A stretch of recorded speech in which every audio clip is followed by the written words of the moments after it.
जैसा कि हम सभी जानते हैं कि ज्यादातर पूजा पाठ में देवी देवताओं को 1, 2 या 5 तरीके के भोग लगाए जाते हैं। वहीं भगवान जगन्नाथ के लिए पूरे 56 प्रकार के भोग तैयार किए जाते हैं और फिर उसका भोग लगाया जाता है।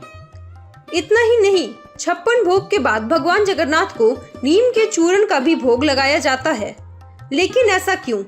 आइए आज की इस वीडियो में जानते हैं आखिर भगवान जगन्नाथ को 56 भोग और नीम के चूर्ण का भोग क्यों लगाया जाता है।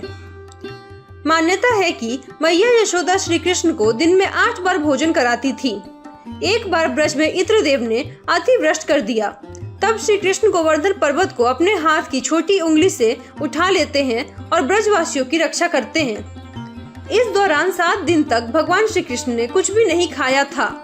ब्रजवासियों और माता यशोदा के लिए भगवान कृष्ण का 7 दिन तक भूखे प्यासे रहना बहुत ही कष्टदायक था।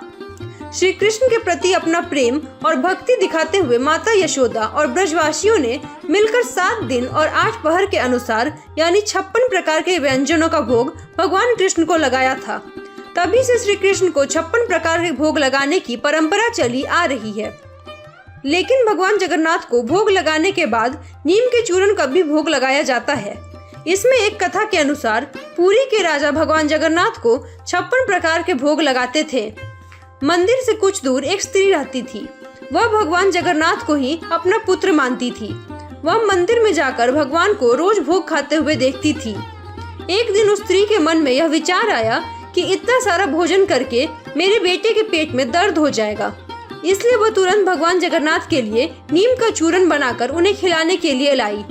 परंतु मंदिर द्वार पर खड़े सैनिकों ने उसके हाथ से नीम का चूर्ण फेंक दिया और उसे वहां से भगा दिया।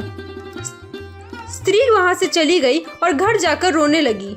स्त्री को रोता हुआ देख भगवान जगन्नाथ ने पुरी के राजा के सपने में दर्शन दिया और उन्हें आदेश दिया कि तुम्हारे सैनिक मेरी माता को मुझे दवा नहीं खिलाने दे रहे। सपने में भगवान जगन्नाथ की बातें सुन राजा उस स्त्री के घर गए और उससे माफी मांगी। इसके बाद स्त्री ने दोबारा नीम का चूर्ण तैयार कर भगवान जगन्नाथ को खिलाया। कहते हैं तभी से भगवान जगन्नाथ को 56 भोग लगाने के बाद नीम के चूर्ण का भोग लगाने की परंपरा चली आ रही है।